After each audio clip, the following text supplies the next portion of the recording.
All right, let's talk about the 8 biggest Disneyland planning mistakes that I see all the time.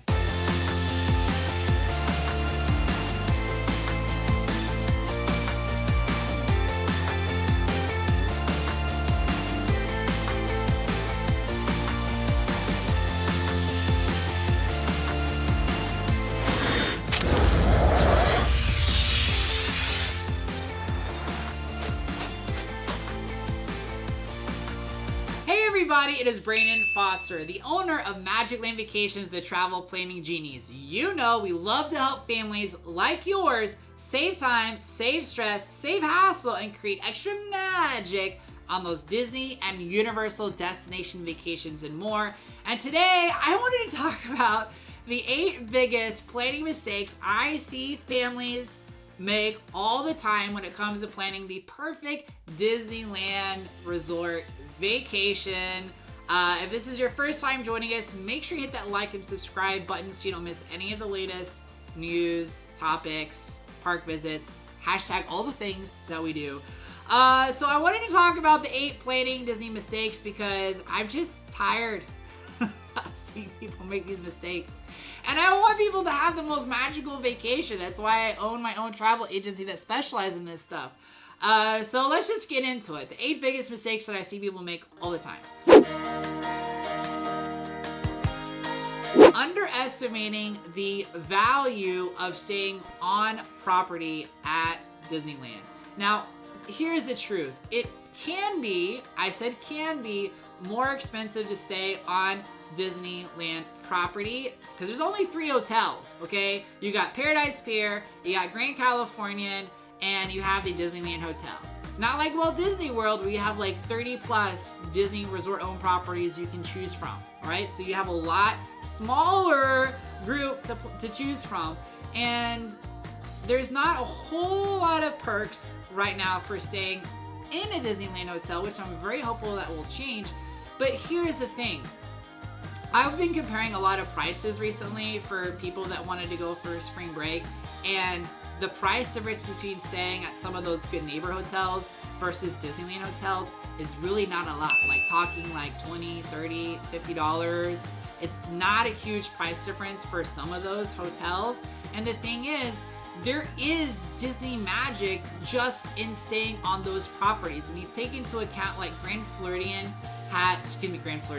Californian, okay, has the Adventure Breakfast over at Critter Cafe. It has the Princess Breakfast at Napa Rose. You have Goofy's Kitchen over at the Disneyland Hotel. So there's character dining experiences that you're not gonna have on off-property hotels that you have there.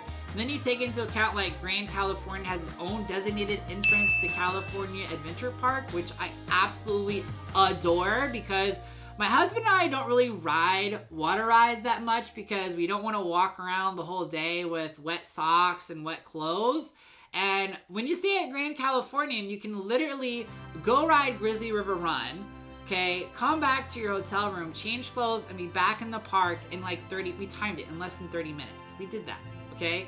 Plus, Disneyland Hotel has the light-up headboards with the light-up fireworks, and it does the Disney song. Like, you're just not gonna find that on the non-Disney owned properties, plus the level of customer service. So one of the biggest mistakes that I see people do is they consider it out of their budget before they even look at the price or even like go to investigate what some of those magical differences are. And when you're in the Disney experience, staying on Disney property just really does add a whole different level of magic to your memories. So underestimating that value. Not budgeting for a sit-down meal. Yes, it's true. You will save some money if you do all quick service. But first of all, having a sit-down meal is probably going to be healthier food. 2, it's in air conditioning where you can relax. All right. And 3, it's just going to be a way more immersive dining environment and really, really, really, really fun. And Disneyland has some of my favorite restaurants at any Disney park all over across the entire world. I'm talking about Blue Bayou, which is amazing, overlooks Pirates of the Caribbean. I'm talking about Cafe Orleans, which has the best beignet. pommes frites, croque monsieur, like in the world. Like it's just so good. Not to mention, if you had to choose at least one sit-down meal, at least let one of them be with the characters. Just one sit-down meal with the characters. I mean, that's one of the reasons you go to Disneyland anyway, is to meet some of your favorite Disney pals. And it's just so much easier because you meet more than one character at a time. They come to you, you're not waiting on them, you get to eat too, and it's just a whole different level of magic. So you gotta budget for at least one sit-down meal, and one of them, if you're doing one, I highly recommend you do a character dining meal for that. Not planning your vacation and your park days based on what your family actually wants to do, okay? This is really important because I know a lot of people that watch videos like ours and read blogs like Disney Tourist Blog or go to websites like Walt Disney World News Today, their Disney Food Blog. They're looking at what a lot of experts say in terms of what their families should do, but they don't actually take the time to ask, is this something my kids would want to do? Is this something that I actually want to do? And that's one of the reasons why all of our travel agents really love working with families, is because it's about creating the perfect vacation for them, not what we would necessarily do. Just like I don't like seafood and my husband loves seafood. So some families don't want to eat at seafood. Some families do want to eat at seafood, right? And I just see this mistake so many times, because one of the things I always tell families is, you know, we tell them which rides obviously are the most popular ones, Rise of the Resistance, right? Things of that nature. But we also ask them, like, are you a huge Star Wars fan? Is that important to you? What is important to your kids? Because ultimately, your vacation is your vacation. You're trying to create vacation memories for yourself, not based on what me or any other expert tells you or thinks that you should do. And I think a lot of people lose sight of that. Not looking at the airport situation for Disneyland if you're from out of state, right? So LAX can sometimes be cheaper fares, but it is a 45-minute to an hour, sometimes an hour and a half drive depending on traffic from LAX to Disneyland property. We have John Wayne Airport, which is only 9 miles away from Disneyland, which is way closer. And then also have Ontario Airport. So a lot of people that are traveling and planning a Disneyland vacation, they don't actually stop to look at those 3 different airports to see which is actually the cheapest fare, and take into account how long it's going to take for them to actually get there, especially if they're going to do an Uber or something like that. So check your airports if you're planning a Disneyland vacation. It's something that we help families do is find the most affordable fare, and we try to get the closest airport as possible for the most affordable fare, and kind of weigh the pros and the cons for that. But a lot of people don't even think about that. Not using rope drop. If you don't know what rope drop just means that you're getting there actually before the park opens. A lot of people think that whatever time the park opens, you can't get through the gates before then. That's actually when they usually drop the ropes to the lands. They usually let people in before then. More importantly, sometimes they let people in, if it's really a crowded day, 15-20 minutes early to certain rides. And riding some key rides at the beginning of the day or at the very end of the day right before the park closes can save you so much time for the rest of your entire day. It's so incredibly important. It's way overlooked by families, especially families who've never planned these types of vacations before. It's really important. So you want to get there 30 minutes before the park opens.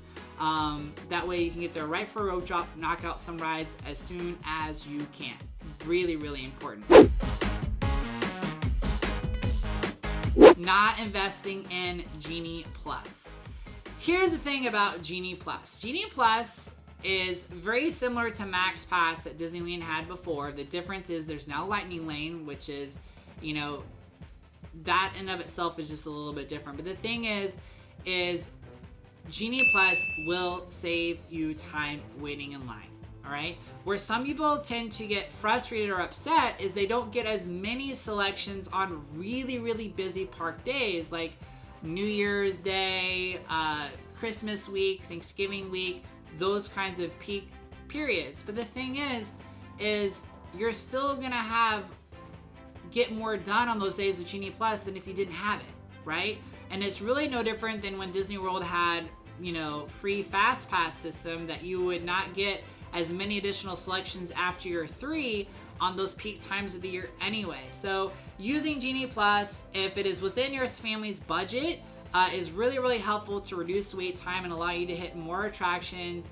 I did another video about the 5 biggest mistakes that people make when doing Genie Plus, because if you have heard that some people don't like it or don't think that they're not maximizing the value, chances are they're probably making some of those mistakes that will actually help them to use it better. So you guys can check out that video.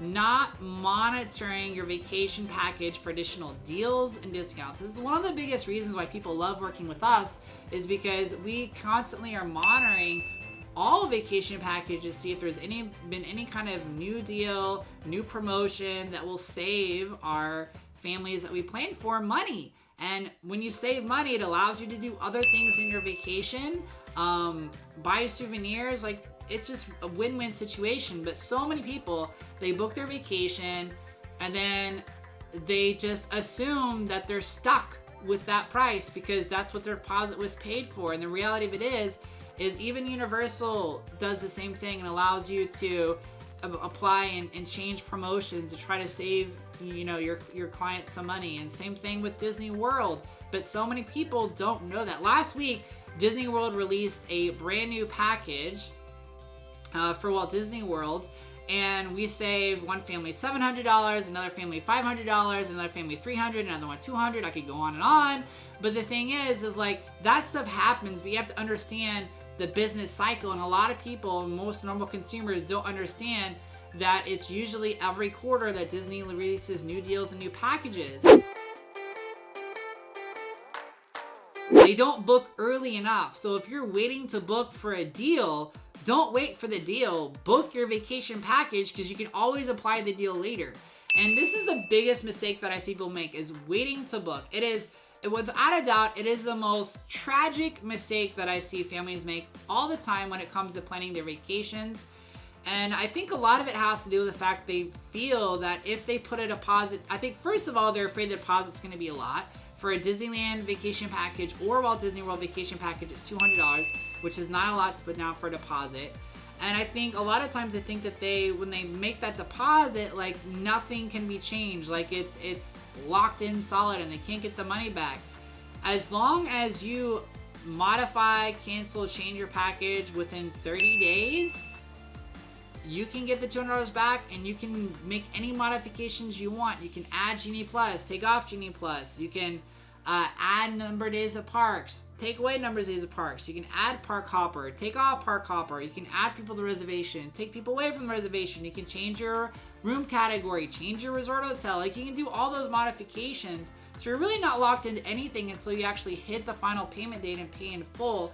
That's when you start to incur a cancellation penalty or a modification fee.